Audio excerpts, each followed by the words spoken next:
नमस्कार मित्रांनो, आपल्या Aryavart podcast beyond books with unfiltered माइंडमध्ये आपल्या सर्वांचे मनापासून स्वागत.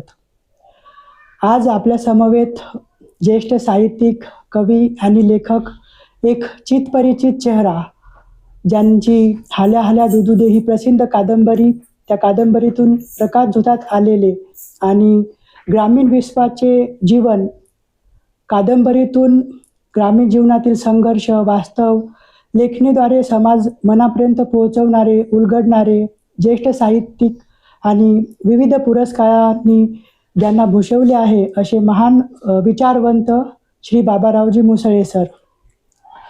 सर नमस्कार आर्यावर्त पॉडकास्टमध्ये. सर्वप्रथम तर तुम्ही आम्हाला वेळ दिल्याबद्दल मनापासून धन्यवाद मानतो.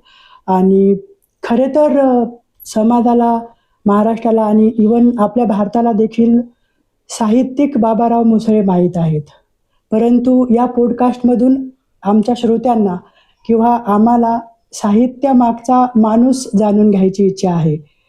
तर माझा सुरुवातीचाच प्रश्न तुम्हाला तुमच्या बालपणात घेऊन जाणारा आहे. जर मी तुम्हाला हा प्रश्न विचारला की जेव्हा तुम्ही बालपणाकडे मागे वळून बघसाल तेव्हा सर्वात जास्त आठवणारा किस्सा किंवा एखादी आठवण जी तुमच्या मनावर खोलपर्यंत प्रभाव करून गेली आणि आजही तुम्ही तिला आपल्यासोबत वागवता, अशी कुठली असेल? नमस्कार रसिको. पहिल्यांदा मी यासाठी आमच्या मनोजचं अभिनंदन करतो, त्याला धन्यवादही देतो की ब्रह्मा, तालुका, जिल्हा वाशिम या लहानशा गावातून, हे माझं गाव आणि मनोजचं सुद्धा गाव, आम्ही दोघंही मुसळे, या लहानशा गावातून आम्ही, तो आणि मी सुद्धा इथपर्यंत येऊन पोहोचलेलो आहोत. मी माझ्या लेखनाच्या क्षेत्रामध्ये आणि मनोज त्याच्या क्षेत्रामध्ये. मनोज हा त्याचं UPSCचं ध्येय आहे, अजूनही ते कायम ठेवलेले आहे त्यांना, त्याच्यासाठी तो प्रयत्नही करतो आहे. शिवाय UPSC, MPSC याचे क्लासेस घेत असताना सुद्धा त्यानं हे नवीन पॉडकास्ट सुरू केलेलं आहे, आर्यावर्त. या गोष्टीचाही मला अभिमान आहे, गावाला म्हणून सुद्धा अभिमान आहे की चला एका नवीन क्षेत्रामध्ये हा पदार्पण करतोय. आमच्या गावची मातीचं वैशिष्ट्य आहे, ब्रह्म्याच्या मातीचं वैशिष्ट्य आहे की इथल्या घराघरातला प्रत्येक तरुण, एकेकाळी मी सुद्धा तरुणच होतो, तर हा आपल्या उद्योगशीलतेने, आपल्या पराकाष्ठेने, आपल्यामध्ये जो काही हुन्नर आहे त्याचा जास्तीत जास्त वापर करून तो ज्या ज्या क्षेत्रामध्ये असेल त्या त्या क्षेत्रात आपलं प्रभुत्व गाजवतो. आणि त्याचीच साक्ष म्हणून मी आपल्यासमोर बाबाराव मुसळे, एक साहित्यिक म्हणून, मराठी साहित्य क्षेत्रामध्ये ज्याला बऱ्यापैकी नाव मिळालं असा एक साहित्यिक म्हणून, आणि मनोजही आपल्यासमोर आहोत.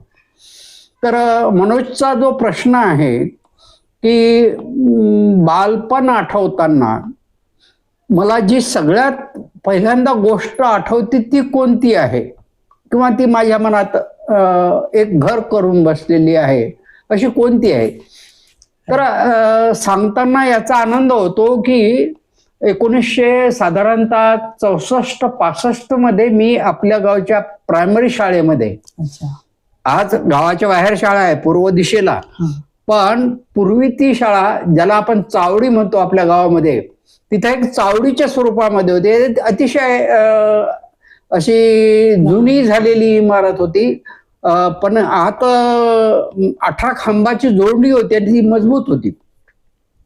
आणि समोर एक कंपाऊंडही होतं, पण समोर भिंत नव्हती. त्या भिंतीच्या ऐवजी अशी तारपट्ट्यांची, म्हणजे आपण ज्याला लोखंडी पट्ट्या म्हणतो, त्या लोखंडी पट्ट्यांची अशी ती तयार केली होती. त्याच्यामुळे बाहेर रस्त्यावरची माणसं, त्यांचं जाणं येणं हे सगळं दिसायचं. आणि शाळेमध्ये काय चालू आहे, गुरुजी काय शिकवतात, विद्यार्थी काय करतात, इतकं पारदर्शक चित्र त्या शाळेत त्या काळात होतं. आणि त्याचा एक परिणाम असा झाला की त्याच्यामुळे त्या काळातले जे गुरुजी होते ते खरोखर अतिशय म्हणजे समर्पित भाव ज्यांच्या मनामध्ये होता, विद्यार्थ्यांच्या बद्दलची जी भावना त्यांच्याबद्दल होती ती आता अलीकडे लोप पावलेली आहे, पाहतो आपण. मग ती प्राथमिक शाळा असो किंवा मग विद्यालय असो किंवा इतर वरच्या सुद्धा स्तरावरचं शिक्षण असो, ते राहिलेलं नाही. तर ते सगळं मला आज आठवते. अच्छा. ती शाळा आठवते, ती गुरुजी आठवतात. त्या वर्गात मी कसा कसा शिकलो, पहिल्या वर्गापासून ते चौथ्या वर्गापर्यंत कोण कोण माझ्या बरोबर होते, सगळं सगळं सगळं मला आठवते. अच्छा. सोबतच आपण बोलताना उल्लेख केला की जेव्हा गुरुजी शाळेमध्ये शिकवत होते तेव्हा जे आई वडील किंवा पॅरेंट्स किंवा गावातले जे लोक होते ते शाळेमध्ये काय शिकवत आहेत म्हणजे त्यांचं गुरुजीवरतीही लक्ष होतं आणि सोबतच विद्यार्थ्यांवरतीही लक्ष होतं. तर तुम्ही आता बोलताना म्हटले की तो जो पारदर्शीपणा आहे किंवा ज्याला आपण कुठेतरी एक जबाबदारी म्हणतो, हा. ती विद्यार्थ्यांमध्येही कदाचित उरली नसेल किंवा मग शिक्षकांमध्येही. तर तुम्हाला काय वाटते ही पारदर्शकता कमी होण्यामागे म्हणजे तुम्ही तुमच्या काळात जसे बोलले होते की एक समुदायाने प्रेरित झालेली शिक्षण व्यवस्था होती, ज्यामध्ये फक्त विद्यार्थी आणि शिक्षक यांचाच समावेश न होता पालकांचा देखील तितकाच ॲक्टिव्ह समावेश होत होता. तर आता ते समावेश कुठेतरी कमी होत आहे असं तुमचं म्हणणं आहे. तर त्याचं एखादं कारण तुम्ही देऊ शकाल का? तशी अनेक कारणं देता येतील. आमचा जो काळ होता त्या काळानंतर म्हणजे साधारणतः माझं शिक्षण मॅट्रिक पर्यंत 1967 पर्यंत झालं. आणि नंतर मग मी महाविद्यालयीन शिक्षण घेण्यासाठी बाहेर गेलो. नंतर मग नोकरीलाही लागलो. पण एक काळ त्याच्यानंतर असा बदलत गेला की हे चित्र साधारणतः 1980-85 पर्यंत व्यवस्थित होतं. अच्छा. ती व्यवस्था सगळी कायम होती. पण पुढे काय झालं की 1991 दरम्यान 90 दरम्यान जागतिक बाजारीकरण, ज्याला खाऊजा म्हणतो आपण, ते आपल्या इथे सरकारनं आपल्या त्या काळातल्या सरकारनं आणलं. आणि त्याचे मग जे काही वाईट परिणाम म्हणजे आपण ग्लोबलाइज झालो, जग एक खेळं आणि मग सगळं जग कसं वागते हे प्रत्येक माणूस पाहायला लागला. आणि पुढे तर मग मोबाईल आल्यानंतर तर ते सगळं सगळं सगळं आता पुन्हा जेनजीचा आता संदर्भ आपण घेऊ की आता मुलांना जागृती आलेली की आता असं नाही, आमचं भवितव्य घडवणाऱ्या ज्या शाळा आहेत त्या शाळा अशा आम्हाला नकोत. राईट. नक्कीच. जसं श्रोते आपल्याला सरांकडून कळालेलंच आहे की त्यांच्या कालावधीपर्यंत म्हणजे जोपर्यंत आधुनिक तंत्रज्ञान आलं नव्हतं आणि भारतामध्ये LPG रिफॉर्म म्हणजे ज्याला आपण लिबरलायझेशन, ग्लोबलायझेशन आणि प्रायव्हेटायझेशन म्हणतो, सरांनी जसं खाऊजा म्हटलं 1991 मध्ये, तेव्हापासून आधुनिकतेने आणि जागतिकीकरणाने भारतामध्ये प्रवेश केला आणि कुठेतरी त्याचा निगेटिव्ह परिणाम देखील शिक्षण व्यवस्थेवर झाला. या परिणामांबद्दल आपण सरांबद्दल नंतर बोलूयात. माझा दुसरा प्रश्न सर तुमच्याशी असा असेल की साहित्याने तुमच्या आयुष्यात कधी प्रवेश केला? तसं तर काय, एक साहित्य लेखन एकदम होत नसते. ओके. ती एक प्रक्रिया आहे. राईट. आणि त्या प्रक्रियेमध्ये 4 टप्पे पाडले जात असतात. त्यातला पहिला टप्पा आहे वाचनाचा आणि तो फार महत्वाचा आहे तो. ओके. तर ही जी वाचन करण्याची जी जिज्ञासा होती, जागृती होती, ती पहिल्या दुसऱ्या वर्गापासूनच माझ्यात निर्माण झाली होती. त्या काळामध्ये मला आठवते आजही, वर्गातला मी हुशार विद्यार्थी होतो आमच्या शाळेत, गावाकडच्या शाळेत सुद्धा. 4थीच्या वर्गामध्ये माझा केंद्रातून 2रा नंबर आला होता. तर ते एक प्रमाण आहे समजा त्या काळातलं. तर त्या काळामध्ये काय होतं की काय प्रश्न होता तुझा? साहित्याने कधी प्रवेश केला? तर त्या काळामध्ये जी माझी पुस्तकं होती, एक साधारणतः जेव्हा मी पहिल्या वर्गात होतो तेव्हा पहिल्या वर्गातलं मराठीचं पुस्तक सगळं आधीच वाचून काढायचो. अच्छा. म्हणजे थोडा वेळ मग वाचन लक्षात आल्यावर मग वाचायला लागलो. मग दुसऱ्या वर्गात गेलो. दुसऱ्या वर्गातही तसंच. दुसऱ्या वर्गात तर पूर्ण पुस्तकच वाचून काढलं. 3ऱ्या वर्गातही, 4थ्या वर्गातही. म्हणजे वाचनाची आवड अशी पुस्तकांनी, पाठ्यपुस्तकांनी मला लावली. पण आणखी एक प्रसंग मी नेहमी सांगत असतो की आपल्या गावाकडे त्या काळात माचीस नव्हती. अच्छा. आणि त्याच्यामुळे मग बायका चूल पेटवण्यासाठी कागदही जपून ठेवत असत. म्हणजे चुलीत जर समजा जाळ करायचं असेल तर त्या जाळ करण्याच्या आधी तो सकाळचा जो विस्तव असेल तो राखेत दाबून ठेवत संध्याकाळच्यासाठी, आणि मग तो विस्तव कागदावर घ्यायचा, फू फू करायचं, आणि जाळ झाला की मग त्यापासून मग चूल पेटवायची. तर आमच्या घरी आमचे बाबा जेव्हा बाजाराहून यायचे त्या काळात पुड्यामध्ये सगळ्या वाणाच्या वस्तू आणत ते, आणि मग आमची माय ते लावून ठेवायची एक एक कागद. हे सगळे वर्तमानपत्राचे त्या काळातले कागद होते. मग माझ्या लक्षात आलं की याच्यामधलं सुद्धा आपल्याला काही काही वाचू शकतो आपण, जे काही बातम्या असतील. आता त्या काळात कळत नव्हते बातमी आहे का काय वगैरे, पण काहीतरी आहे आणि तेही आपल्याला वाचायला मिळू शकते, वाचण्यात आनंद देऊ शकते. आणि म्हणून मग ते तशा पद्धतीचे कागद सुद्धा मी वाचायला लागलो. 5व्या वर्गात जेव्हा मी अनसिंगच्या पदी जैन विद्यालयामध्ये प्रवेश घेतला, तिथं तर माझ्यासाठी हे जग खुलं झालं. पहिल्यांदा मी त्या शाळेमध्ये बाहेरच्या बोर्डवर पेपर, वर्तमानपत्र सगळे असे लावलेले पाहिले. पूर्ण वर्तमानपत्र त्यावेळेस मी पाहिलं. आणि मग आमच्या शाळेमध्ये वर्तमानपत्र वाचत असताना आमच्या शाळेची एक पद्धत होती की दर शनिवारी आमचे एक जे वर्ग शिक्षक होते ते मुलांना, प्रत्येक मुलाला 2 या पद्धतीनं एका आठवड्याचे लायब्ररीचे पुस्तकं द्यायचे, आणि त्याच्यातूनही माझी वाचनाची जी आवड आहे ती वाढत गेली. अच्छा, म्हणजे वाचनाच्या छंदातून लेखनासाठी तुम्ही प्रेरित झाले. नंतर मग लेखन ही प्रक्रिया नंतरची प्रक्रिया. ओके. पहिला जो तुम्ही काही लेख लिहिला असेल किंवा काही कविता आठवतं का की पहिल्यांदा काय लिहिलं? ती कविता, तिचा सार नाही आठवणार किंवा कथाही तशी सार रूपाने नाही आठवणार, पण मला याची जाणीव आहे की मी तेव्हा परभणीच्या शिवाजी कॉलेजमध्ये साधारणतः BSc प्रथम वर्षाला, बायोलॉजी BSc प्रथम वर्षाला शिकायला होतो. आणि आमचे जे मोठे बंधू होते साहेबरावजी मुसळे, हे त्या काळात परभणी जिल्ह्यातच पण चुडावा या गावामध्ये, चुडावा रेल्वे स्टेशन, वसमत तालुका आहे त्याचा, तर तिथं ते तिथल्या शाळेवर, हायस्कूलवर शिक्षक होते. तर मी तिथं जायचो. मग माझ्या वाचनाचा कल पाहून माझे भाऊ मला त्यांच्या लायब्ररीमधले पुस्तकं आणून द्यायची, आणि अनेक पुस्तकं मी वाचली. म्हणजे श्रीमान योगी सारखी कादंबरी तिथं मला वाचायला भेटली, मृत्युंजय सारखी कादंबरी मला तिथं वाचायला भेटली. इतकंच काय, पण ज्या लेखकाचं मी कधी नावही ऐकलं नाही अशी बारीक सारीक पुस्तकं सुद्धा मला त्यांनी वाचायला दिली. तुफान वाचन केलं मी. साधारणतः 2 वर्षापर्यंत सारखं वाचत होतो. ही लेखनातली दुसरी प्रक्रिया आहे. अच्छा, खूपच प्रेरणादायी. म्हणजे कसं आहे की मी तुला सांगतो की पहिलं अंड म्हणजे कुठेतरी तुमच्यात आहे, लिखाणासाठी जी जिज्ञासा पाहिजे ती आहे तुमच्यात. तिच्या त्या अंड्यातून मग आली आळी बाहेर, आणि त्याच्यानंतर मग ती आळी काय खात सुटते. सगळं जे दिसेल ते सगळं खात सुटते. अशी माझी अवस्था त्यावेळेस झाली. अत्यंत प्रेरणादायी. जसं तुम्ही म्हटले की वाचनातून लेखनाची सुरुवात होते. जसं की आपण वाचनाला जर एखादं बी पकडलं तर ती बी जमिनीत जेव्हा आपण टाकू तेव्हा खत पाण्याचं काम हे वाचन करतं, आणि नंतर ती लेखन निर्मिती होऊन जाते.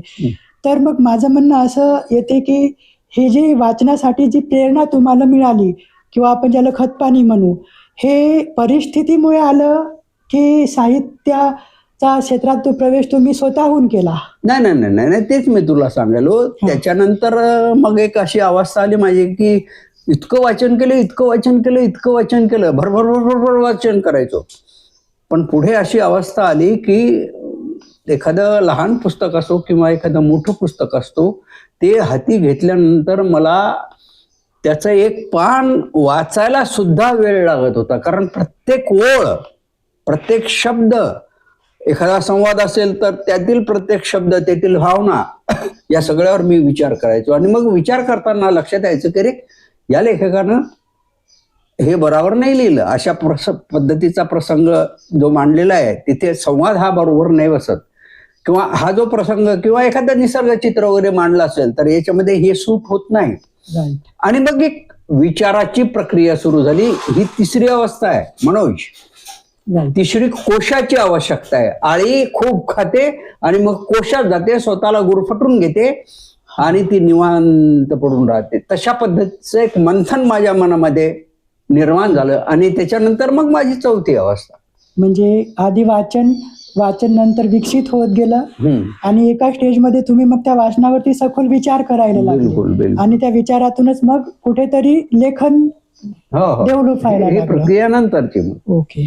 तर ते तुला तेच सांगायचं मला की तुझा प्रश्न होता की पहिल्यांदा तुम्ही जे काय लिहिलं ते आठवते का? हो आठवते मला. की एका रात्री मी इतका अस्वस्थ झालो या विचार करण्याच्या प्रक्रियेमध्ये की मला हातात पेन आणि कागद घेऊन काही ना काहीतरी लिहावंसंच वाटलं. आणि मग त्यावेळेस मी 2 कविता लिहिल्या होत्या. आजही तिचा आशय, त्या दोन्ही कविताचा आशय मला आठवतो की सामाजिक अस्वस्थता किंवा असमानता असा त्या दोन्हीचाही अर्थ होता. म्हणजे दोन्हीचा आशय होता. आणि एक कथा सुद्धा मी त्यावेळेस लिहिली होती आणि ती कथा ग्रामीण जीवनावरचीच कथा होती. 100% या दोन्ही गोष्टी आल्या आणि या दोन्ही गोष्टींनंतर मग माझ्या साहित्यामध्ये आजही सामाजिक अस्वस्थता हा माझ्या साहित्याचा एक वैशिष्ट्य आहे आणि ग्रामीण लेखन तर मी करतो. आता आपण वळूया तुमच्या साहित्य जीवनात. जो तुम्ही सगळं काही चांगलं तर राहिलंच नसणार, कुठेतरी संघर्षही आला असेल, कुठेतरी पॅरेंटच्याही एक्सपेक्टेशन वेगळ्या असू शकतील. तर माझं म्हणणं असं आहे की तुम्ही हा साहित्यिक बनण्याचा निर्णय ज्यावेळेस घेतला तर जनरली सामान्य आईवडिलांना तर असं वाटतं की आपल्या मुलाने सरकारी नोकरी करावी आणि कुठेतरी मग नंतर संघर्ष देखील आला असेल. तर पहिला क्वेश्चन माझा असा आहे की स्वतःहून निर्णय घेताना आई वडिलाचं काही प्रेशर अनुभवायला भेटलं? नाही काही नाही. ते खरं म्हणजे आता तुझे आई वडील पुढच्या पिढीचे होते. माझे आई वडील तुझ्या बाबाच्या आईच्या आदल्या पिढीचे होते. राईट. त्यामुळे त्यावेळेस त्यांना काही कळत नव्हतं. पण मला शिकवणारी जी व्यक्ती होती ते माझे मोठे बंधू होते. त्यांना याची जाणीव होती की बाबारावनं काय करायला पाहिजे. तर त्यांच्या मनामध्ये होतं की बाबारावनं पहिल्यांदा त्याचा अभ्यास करायला पाहिजे, नोकरी लागायला पाहिजेत. तोपर्यंत काही असं फार नाव वगैरे मला साहित्याच्या क्षेत्रात आलं नव्हतं, मिळालं नव्हतं.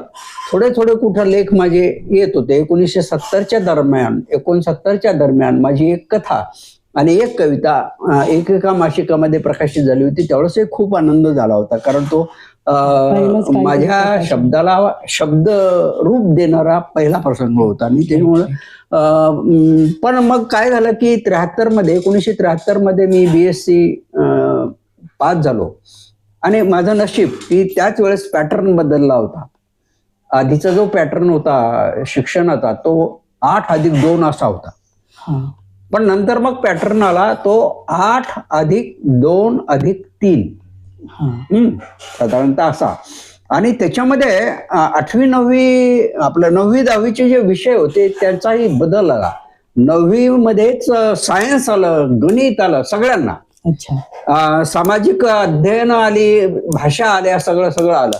आणि मग शिक्षकांची कमी पडली, सायन्स शिकवणाऱ्या, गणित शिकवणाऱ्या. आणि मग पारेश्वर विद्यालय पारडी टकमोड जे आपल्या वाशिम तालुक्यामध्ये आणि जिल्ह्यामध्ये आहे, तिथल्या पारेश्वर विद्यालयामध्ये मी एक गणिताचा शिक्षक, विज्ञानाचा शिक्षक म्हणून तिथं नोकरीला 1973 मध्ये लागलो. इन्स्पायरिंग. आणि नंतर मग माझं साहित्य मग त्याच्याबरोबर सुरू झालं. नोकरीसोबतच साहित्य ही लेखन चालूच होतं. माझा क्वेश्चन नंतरचा असा असणार की आपल्या लेखनाची वेगळी वैशिष्ट्य कशी निर्माण झाली, जसं की ग्रामीण जीवन किंवा ग्रामीण जीवनातला संघर्ष, हाच टॉपिक निवडण्यामागचं काही रिझन? आता कसं आहे की आपल्या मातीत ते सगळं रुजलेलं आहे. आपण सगळे शेतकऱ्याची पोरं आहोत. राईट. अगदी बालपणापासून आपण आपल्या मायबापाचा संघर्ष शेतीमध्ये कसा होतो ते पाहिलेलं आहे, अनुभवलेलं आहे. म्हणजे आपली सामाजिक पार्श्वभूमी ही लिखाणा मागचं प्रेरणा ठरली. तीच आहे. नंतरचा क्वेश्चन असा थोडा इंटरेस्टिंग आहे. जेव्हा तुम्ही लिहिताना घेता तेव्हा मग आधी कथा जन्माला येते की पात्र, म्हणजे विचार करताना काय असते एक मनामध्ये जेव्हा विचार येतो, हा. कुठला तरी एखादा क्षण असेल, एखादं दृश्य असेल, कुठेतरी आपण वाचलेली एखादी ओळ असेल किंवा एखादा प्रसंग असेल, हा. तो पाहिल्यावर लेखकाच्या कवीच्या मनावर त्याचा काय परिणाम होतो, कितपत परिणाम होतो. बऱ्याचदा असंही झालेलं असते की मी आता किल्लारीचा भूकंप पाहिला हा. म्हणजे फक्त ऐकला, ओके. कारण त्यावेळेस हे माध्यम नव्हतं आपलं, सोशल मीडिया. हा सोशल मीडिया एवढ्या प्रभावी नव्हता, त्याच्यामुळे फार काही वृत्तपत्रातूनच माहिती मिळते. वृत्तपत्रातून किंवा टीव्हीवर दृश्य येत होती, पण त्याचा माझ्यावर काही असा फार परिणाम नाही झाला. अच्छा. एक लेखक म्हणून किंवा खरोखर काहीतरी लिहिलं पाहिजेत मी याच्यावर. पण जर एखादी बाई माझ्या समोर ती मजुरी मागायला एखाद्या मालकाकडे गेली, शेत मालकाकडे, आणि शेत मालक जर तिच्यावर सुटत असेल, तिची जी योग्य मजुरी आहे ती न देता तिला जर रागावत असेल, तिला शिव्या देत असेल, तर तो प्रसंग मला जास्त प्रेरित करून गेला. अशाच पद्धतीनं मग म्हणजे अनेक गोष्टी प्रेरक ठरलेल्या आहेत. म्हणजे बऱ्यापैकी आपण असं म्हणू शकतो की कथेतील पात्र हे वास्तविकतेशी मिळते जुळते असतात.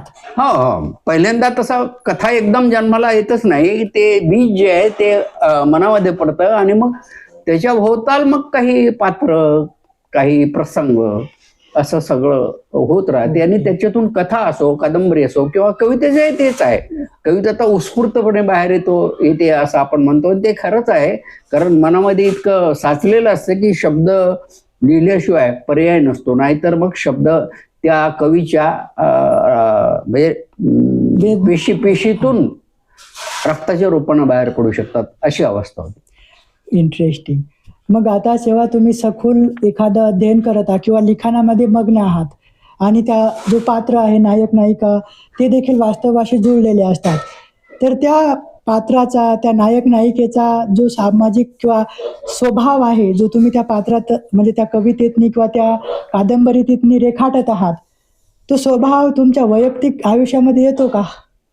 बऱ्याचदा स्वतःचे अनुभव आपण कथेतून, कादंबरीतून, कवितेतून मांडत असतो, आणि स्वतःच्या अनुभवाबरोबर इतरांच्या बाबतीत आपण घेतलेले अनुभव, म्हणजे स्वतःशिवाय इतरांचे अनुभव, शिवाय त्या काळात सिनेमा हे माध्यम होतं, आमच्या काळात फार मोठं चांगलं माध्यम होतं, आणि पुढे तर घरोघर टीव्ही आले, त्यावेळेस टीव्हीतूनही ते सगळं पाहायला मिळत होतं, सिनेमे पाहायला मिळत होते, तर त्याचाही परिणाम अर्थात झालेला होता. आणि मग त्या सगळ्यातून हे विषय आपोआप असे येत गेले, आणि मग ते कथेतूनही येऊ लागले, कादंबरीतूनही येऊ लागले. आणि कसं आहे की तू म्हटलं तसं काही वास्तववादी माझं लेखन आहेच, म्हणजे अमान्य करून चालणार नाही. मला काही कथांमधली, काही कादंबऱ्यामधली जी पात्र आहेत ती आजही माझ्या डोळ्यासमोर आहे, की अमुक या बाईवर, आपल्या गावच्याही काही आहेत त्याच्यात, किंवा कुठले जे असतील की याच्यावर आपण ही कथा लिहिलेली आहे, याच्यावर आपण कादंबरी लिहिलेली आहे, वगैरे वगैरे. अच्छा. याच्यातूनच जसं की आपण बोलले आता की सिनेमाचा प्रभाव पडला आणि कथा कादंबऱ्यामध्ये तुम्ही वास्तव मांडलेला आहे, तर मग माझा प्रश्न असा आहे की कादंबरी किंवा लेखकाने नुसते वास्तव दाखवावे की वास्तविकतेला बदलण्याचा प्रयत्न देखील करावा, म्हणजे साहित्य हे समाजाचा आरसा असावे की समाजाला बदलण्याचा प्रयत्न देखील करणारं असावं? जरूर, चांगला प्रश्न आहे तुझा, की लेखकानं लिहावं, निश्चित वास्तववादी लिहावं, आणि त्याच्यातूनच प्रेरणाही मिळते वाचकांना की आपण कसं जगायला पाहिजे, हा लेखक कसा सांगतो.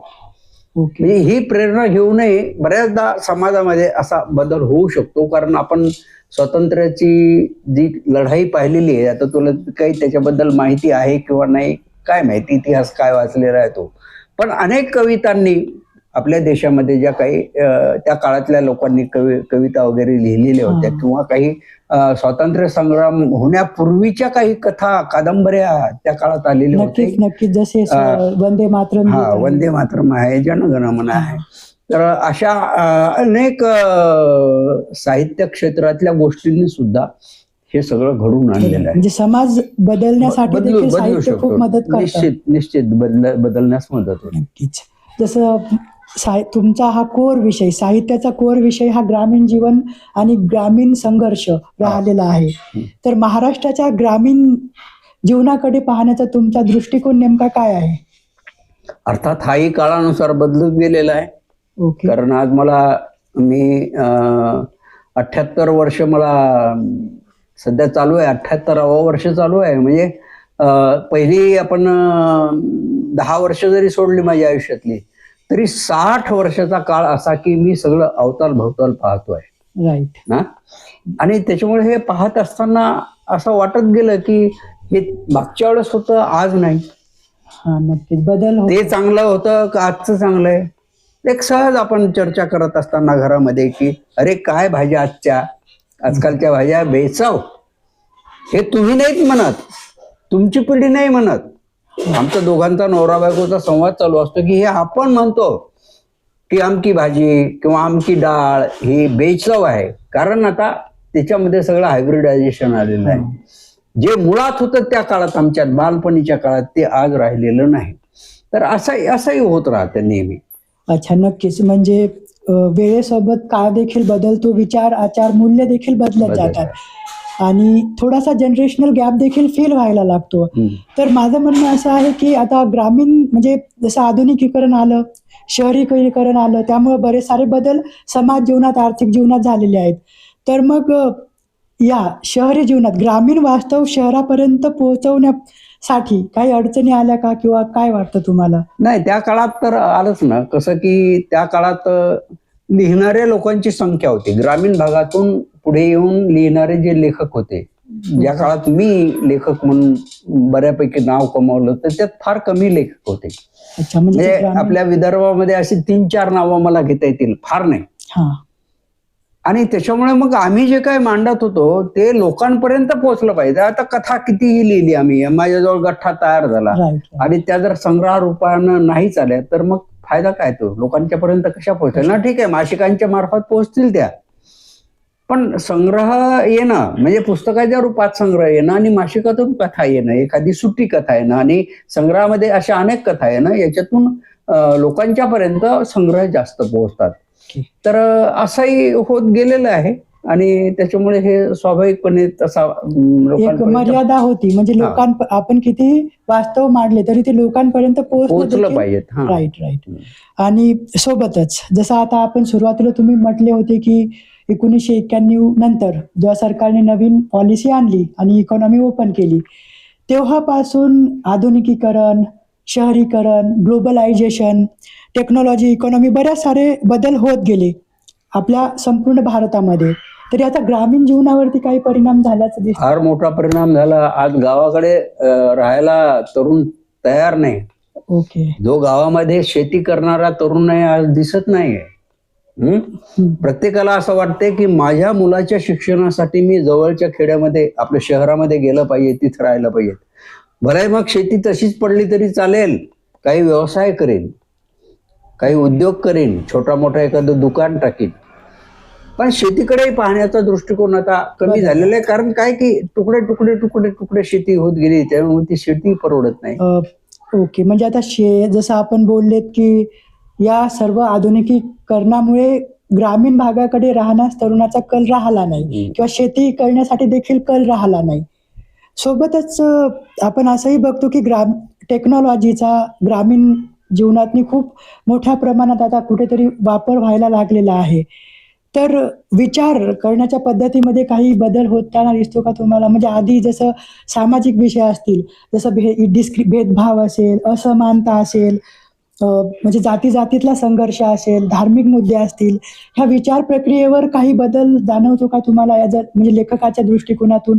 आहेत ना, तशा पद्धतीचे बदल आहेत. पण काय की ही जी नवीन पिढी आहे ती कोणाच्या प्रभावाखाली राहते हा एक महत्वाचा. कारण आजकाल पक्ष हे वेगवेगळ्या पद्धतीचे पक्ष आलेले, काही जातीवादी, धर्मवादी पक्ष आहेत आणि त्याच्या छत्रछायाखाली जर तुम्ही गेलात तर त्यांचा प्रोपोगंडा असतो, तुम्हाला स्वतःचा प्रोपोगंडा वाटतो. Okay, right. म्हणजे मग जी एक वाईड व्यापक असा दृष्टिकोन असायला पाहिजे, तो तुमच्याजवळ राहत नाही. राईट. आणि ज्या पद्धतीने तुम्ही विचार करायला पाहिजे तसा तुम्ही विचारही करत नाही. पण जर काही पक्ष असे आहेत की त्यांच्याकडे हे सगळे दृष्टिकोन आहेत व्यापक प्रमाणे, ते विचार करायला तरुणांना प्रोत्साहनही देतात. आणि त्याच्यामुळे अनेक तरुण असे आहेत की जे आपण काय केलं पाहिजे, जग काय करते आहे, आपलं चुकते का, आपण काही बदल स्वतःमध्ये घडून आणले पाहिजेत का, अशा पद्धतीचा विचार निश्चितच करतात. Okay, interesting. आता जसं तुम्ही मग बोलताना बोलले की तेव्हा तुमच्या काळात ग्रामीण साहित्य क्षेत्र लिहिणारे लेखक फार कमी होते. तुम्हाला आता काय वाटते, आताच्या काळामध्ये ग्रामीण माणसाला साहित्यामध्ये पुरेसं प्रतिनिधित्व मिळत आहे का? हा मधला काळ चांगला होता, पण मग हा जो मोबाईल आला ना, तेव्हापासून सारं तंत्र बिघडलं. मोबाईलवर व्हॉट्सअप आलं, मोबाईलवर फेसबुक आलं, किंवा जे काय असतील ते बाकीचे ऍप आलेले आहेत. आणि मग एखादा तरुण जेव्हा स्वतःला लेखक समजतो, कवी समजतो, तेव्हा तो काय करतो की एका रात्रीतून साधारणतः कविता तयार करतो आणि लगेच ती टाईप करून पोस्ट करतो. ही जी गोष्ट आहे ना, ही अतिशय वाईट गोष्ट आहे वास्तविक. आमचा काळ कसा होता की आम्हाला ती कविता, ती कथा, ती कादंबरी कोणाला तरी द्यावी लागत होती. तिथं संपादक बसलेले असायचे, ते तज्ज्ञ असायचे त्या विषयातले. ते सांगायचे की याच्यात काही चूक आहे का, उणीव आहे का, त्रुटी आहेत का, त्या दुरुस्त करत असाल तरच आम्ही ते छापू वगैरे, अशा पद्धतीचा. आज इथं असं काहीच राहिलं नाही ना. त्यामुळे संख्या वाढली, भाराभर संख्या वाढली, पण त्या मानानं जे मूल्य पाहिजेत, गुणवत्ता कमी झालेली. ओके. आपल्या साहित्यावर कधी विरोध वगैरे अनुभवायला मिळाला का? असतंय कधी कधी, पण इतका तीव्र स्वरूपाचा विरोध मला अजूनही झालेला नाही. वास्तविक मी माझ्या ज्या कादंबऱ्या लिहिलेल्या आहेत त्या काही केवळ शेतकरी जीवनावरच्या कादंबऱ्या नाहीत. सामाजिक आणि जाती धर्मावरच्या, त्या जातीतल्या शेवटच्या माणसाची काय व्यथा आहे अशा पद्धतीनं मांडणाऱ्या माझ्या कादंबऱ्या आहेत. एक वरुळ नावाची कादंबरी आहे, मातंग समाजावरची कादंबरी आहे ती, आणि तिचा पट फार मोठा आहे. 1958 ते 1983 पर्यंतचा तो कालखंड आहे. अगदी डॉक्टर बाबासाहेब आंबेडकरांनी महार समाजाला त्यावेळेस दीक्षा दिल्यानंतर मग मांगामध्ये काय बदल झाला आणि त्यांनी किती सहर्षपणे तो स्वीकारला, तिथपासून ते महांग नंतर बदलत कसा गेला आणि तो मातंग कसा झाला, स्वाभिमानी कसा झाला, अशा पद्धतीचं सारं माझं लेखन आहे. ओके. म्हणजे टीकेतून पुढे जाताना मला असं आठवत आहे की जर एखाद्या लेखकाला कुठेतरी आर्थिक अडचणीचा म्हणा किंवा टीकेचा म्हणा किंवा अपेक्षित यश न मिळण्याचा म्हणा, अशा प्रसंगाचा सामना करावा लागला तर लेखकाने कसे सांभाळावे, किंबहुना कुणीही कसे सांभाळावे अपयशाने? अपयशानं गडबडीत व्हायचं काही कारण नाही. आज अपयश असेल तर उद्या यश तुमचंच आहे. फक्त त्याच्यासाठी तुमच्यामध्ये तेवढे पेशन्स पाहिजेत, तुमची तयारी पाहिजेत उद्याची वाट पाहण्याची. म्हणजे आजच सगळं आहे किंवा आजच नाही भेटलं तर मग उद्या काहीच भेटणार नाही असं म्हणताच येणार नाही. हा तर खरं तर या पिढीचा सर्वात मोठा प्रॉब्लेम आहे. सगळे काही इन्स्टंट हवी असतं. असं कधी वाटलं का की लेखन सोडावं? नाही, अजून तरी नाही. आज मी 78 वर्ष वयाचा आहे, अजूनही लेखन चालू आहे माझे फक्त आता माध्यम बदलले, फेसबुक वगैरे याच्यावर मी लिहितो, किंवा माझा ब्लॉग आहे त्याच्यावरही मी लिहितो.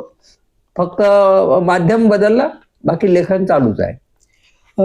तुम्ही जसं लिखाणही करत असाल आणि सध्याचं साहित्य तर वाचतच असणार भरपूर प्रमाणात, तर सध्याच्या मराठी साहित्याबद्दल तुम्हाला एखादं असलेलं समाधान आणि एखादी चिंता? तेच ना, मग मी म्हटलं तेच की गुणवत्ता कमी व्हायली हा एक भाग आहेच. आणि समाधान याचं आहे की लिहितात, कमीत कमी काहीतरी आहे, निदान 4 शब्द तरी मांडतात. त्यांना आलेले जे काही अनुभव असतील किंवा त्यांनी पाहिलेले जे काही असेल ते सगळं ते मांडले, त्याचंही समाधान आहे. फक्त त्यात गुणवत्ता यायला पाहिजे. नक्कीच. आणि आता जेव्हा बघतो प्रसार माध्यमी असोत किंवा कोणीही असो, आजच्या जनरेशनला हा टॅग लावून देते की वाचन पद्धती कमी झालेली आहे किंवा वाचनाकडून लोकांचा जो इंटरेस्ट आहे तो पूर्णतः गेलेला आहे, किंवा आता इंटरनेटच्या काळामध्ये सगळं काही सोशल मीडियातूनच आपण इन्फॉर्मेशन घेत आलेलो आहे. मग वाचन पद्धत कमी झाली की माध्यमं बदलली? नाही, माध्यम जरी बदलली तरी वाचन पूर्णपणे थांबलेलं नाही. ओके. जर समजा ते थांबलं असतं तर आज वर्तमानपत्र छापल्या गेली नसती, मासिकं छापल्या गेलेली नसती, माझ्यासारख्या लेखकांची जी पुस्तकं आहेत ती छापल्या गेली नसती. आणि आता हे आधुनिक कवी ज्याला म्हणतो आपण, किंवा आधुनिक लेखक ज्यांना म्हणतो, त्यांच्याजवळ पुरेशा कविता झाल्या किंवा पुरेशा कथा झाल्या की त्यांनाही असं वाटतं की माझं पुस्तक निघालं पाहिजे, म्हणजे पुस्तकाच्या रूपाने मी आलो पाहिजेत. आणि मग ते स्वतः पैसे खर्च करून काय होणार तसं करतात. म्हणजे माध्यम जरी बदललं असेल तरी पुस्तकाला आजही किंमत आहे. आहेच, नक्कीच. सोशल मीडिया आणि हे समाज माध्यम, तुम्हाला काय वाटतं, आपले मित्र आहेत की शत्रू? दोन्ही म्हणता येईल. अच्छा, एखादं उदाहरण मित्रत्वाचं आणि शत्रुत्वाचं? समाज माध्यमावर जेव्हा तुम्ही व्यक्त होता, समजा एखाद्या धर्माच्या बाबतीत, जातीच्या बाबतीत जे काही सत्य असेल ते तुम्ही मांडता, त्यावेळेस तुम्हाला ट्रोल करणाऱ्या लोकांचा त्रास होतो. हा, नक्कीच. इतका की असं वाटतं की तुम्हाला हे सगळं सोडून द्यावं. हे काय असमाधान आहे. आणि असंही आहे की बाबाराव मुसळे जर समजा त्याची कादंबरी प्रकाशित होऊन आली आता, आणि त्यांनी समाज माध्यमावर टाकली की बाबाराव मुसळेला शुभेच्छा देणाऱ्यांची संख्या सुद्धा वाढली. त्या काळात हे नव्हतं ना, म्हणजे एक पेपरमध्येच फक्त बातमी येईल ती येईल तेवढीच. शुभेच्छातून मिळणारा म्हणजे जो सकारात्मक प्रतिसाद आहे तो म्हणजे लेखनासाठी नवीन प्रेरणा देतच राहतो. देतो. तुम्हाला काय वाटते, नवीन पिढीने का लिहावं आणि काय लिहावं? आताच काय, जेव्हा आपण 2050चाही विचार करू किंवा मग कुठल्याही पिढीचा, कोणताही काळ असो पुढचा, त्या काळातले प्रश्न जे काही उद्भवतील ते लोकांच्या पुढे मांडणं, सगळ्यांनाच ते प्रश्न उद्भवतील असं नाही, नक्कीच, पण ते लोकांच्या पर्यंत जाऊ शकतात या माध्यमांच्या माध्यमातून. आता हे आज माध्यम आलेलं आहे, हे आज कायम राहील असं सांगता येणार नाही. या माध्यमांमध्ये सुद्धा आमूलाग्र बदल होत राहणार आहे, याच्यामध्ये सुद्धा सुधारणा होत राहणार आहेत. आणि त्या माध्यमामध्ये मग या लोकांनी असं काहीतरी मांडलं पाहिजे, शब्दाच्या रूपात होईल किंवा मग तुम्हाला स्पीच देता येते, तुम्हाला व्हिडिओ करता येतात, जे काही माध्यम असेल त्या याच्यामध्ये मांडणं अत्यंत आवश्यक आहे. आणि एक त्या काळातलं जे चित्र असेल ते समाजापुढे मग त्या पद्धतीने येऊ शकते. खूप खूप धन्यवाद सर, बऱ्याच साऱ्या प्रश्नांची तुम्ही खूप सखोल उत्तर दिली त्याबद्दल. आता मी तुम्हाला काही क्वेश्चन विचारणार ज्याचे आन्सर मला एका शब्दात हवे आहे. ओके, तुमचा आवडता लेखक कोण? माझा तसा आनंद यादव, कारण सुरुवातीला मी तेच वाचले आणि त्यांचा माझ्यावर फार मोठा प्रभाव आहे. आवडतं पुस्तक? त्यांचंच पुस्तक आहे, आता त्याचं नाव नेमकं मला आठवत नाही. एखादं आवडतं पात्र? धग नावाची उद्धव शेळकेंची कादंबरी आहे. अच्छा, त्याच्यातली जी नायिका आहे, तिचं नाव आहे मला आता आठवत नाही, म्हणजे फार म्हणजे विस्मरण होऊन राहिलेलं आहे, तर ती मला जास्त आवडते. लेखनासाठी कुठला वेळ प्रेफर करता, म्हणजे असा काही ठराविक वेळ की सगळ्यापासून शांत लेखनासाठी? कुठलाही वेळ नाही, जेव्हा मला प्रेरणा होतात तेव्हा मी लिहायला बसतो. मला दारू, बिडी, सिगारेट, चहा याची गरज वाटत नाही पिण्याआधी किंवा पिताना, म्हणजे लिहिताना. मला फार पॉश असं घर पाहिजेत, स्वतःची खोली पाहिजेत, लेखकाची खोली म्हणून टेबलच पाहिजेत, खुर्ची पाहिजेत, पेन टॉपचे पाहिजेत, कागदही तसा सुपर पाहिजे. काहीही नाही, कुठल्याही गोष्टीसाठी मी अडलो नाही. या वर्तमानपत्रामध्ये येणारे जे जाहिरातीचे कागद आहेत त्या कागदांच्या पाठीमागच्या कोऱ्या भागावर सुद्धा मी कादंबऱ्या लिहिलेल्या आहेत. आणि साध्या पेन ना, अगदी 50 पैशाचे पेन भेटायचे त्या काळात, बॉल पेन, त्यांना सुद्धा मी लिहितो. कुठे राहायला आवडतं, गावामध्ये की शहरामध्ये? नाही, खरं म्हणजे अजूनही गावाकडे राहावंसं वाटते. साहित्यामध्ये काय लिहायला जास्त आवडेल, कल्पना की वास्तव? वास्तवच. प्रसिद्धी हवी की समाधान हवं लेखनातून? समाधान. ओके. टीका की कौतुक? टीकाच, तिचीच अपेक्षा जास्त आहे, कारण त्याच्यातून मला पुढं काय करायचं, कशा पद्धतीचा बदल घडवून आणायचा ते मला समजते, कारण मी टीकाकारांच्या बाबतीत कृतज्ञ आहे आजही. एका शब्दामध्ये साहित्य म्हणजे काय? जे समाजाचं चित्र आहे ते शब्दात बिंबित होणं ओके. आणि जसंच्या तसा प्रतिबिंबित होणं, यालाच आपण साहित्य म्हणतो. आजच्या तरुण पिढीला एका शब्दामध्ये एखादा संदेश? काय, जगाचं निरीक्षण करा, अवताल भवताल पहा, तुम्ही काय आहात या जगात, तुमचं मूल्य काय आहे स्वतःच हे ओळखा, आणि मग चरैवेती चालत राहा. धन्यवाद सर. आजच्या संवादामधून आपल्याला केवळ एक साहित्यिकच नाही तर त्यामागचा संघर्ष, त्यांचं जगाकडे विशेषतः ग्रामीण जीवनाकडे पाहण्याचा त्यांचा दृष्टिकोन, त्यांनी अनुभवलेले संघर्ष, टीका, प्रसिद्धी, वेगवेगळे अवॉर्ड याबद्दल खूप काही ऐकायला मिळालं. म्हणजे साहित्याची सुरुवात ही एका दिवसातून होत असते, त्याच्यामागे भरपूर वर्षाची अविरत वाचन, अविरत एक प्रक्रिया जशी सरांनी आपल्याला सांगितली ती राहते. या पॉडकास्टमधून त्यांनी तरुणासाठी देखील संदेश दिलेला आहे की दृष्टिकोन व्यापक ठेवा, निरीक्षण करत राहा, वाचत राहा आणि जसं जमेल तसं, ज्या माध्यमातून जमेल तसं लिहत राहा. खूप खूप धन्यवाद सर आपल्या पॉडकास्टमध्ये आल्याबद्दल. धन्यवाद. आपल्या प्रेक्षकासाठी एखादा शेवटचा संदेश? प्रेक्षकांनी सुद्धा या गोष्टीची जाणीव ठेवायची की काय पाहायचं, कोणता व्हिडिओ पाहायचा.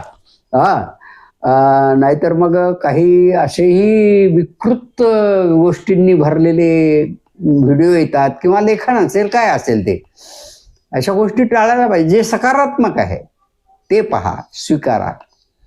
आणि पुन्हा मी मनोज बद्दल कृतज्ञतेची भावना, माझ्यापेक्षा लहान आहे तो, तरी पण त्याचा सन्मान करणं हे माझं काम आहे. माणूस लहान असो किंवा मोठा असो, त्याचं कर्तृत्व काय आहे त्याचा मी सन्मान करतो, म्हणून त्याच्याबद्दल मी कृतज्ञता व्यक्त करतो आणि आपले सुद्धा मनपूर्वक आभार मानतो. नमस्कार. धन्यवाद फ्रेंड्स. अशाच प्रकारचे वेगवेगळे पॉडकास्ट आपण आपल्या चॅनलवर प्रसारित करत राहणार आहोत. तुम्ही या चॅनलला लाईक, शेअर करा, सबस्क्राईब करा आणि हा पॉडकास्ट आवडला तर अशा प्रत्येकापर्यंत पोहोचवा ज्याला साहित्याची आवड आहे आणि जो साहित्यिक किंवा लेखनाच्या क्षेत्रातनी खूप काहीतरी अचीव करू इच्छितो. धन्यवाद.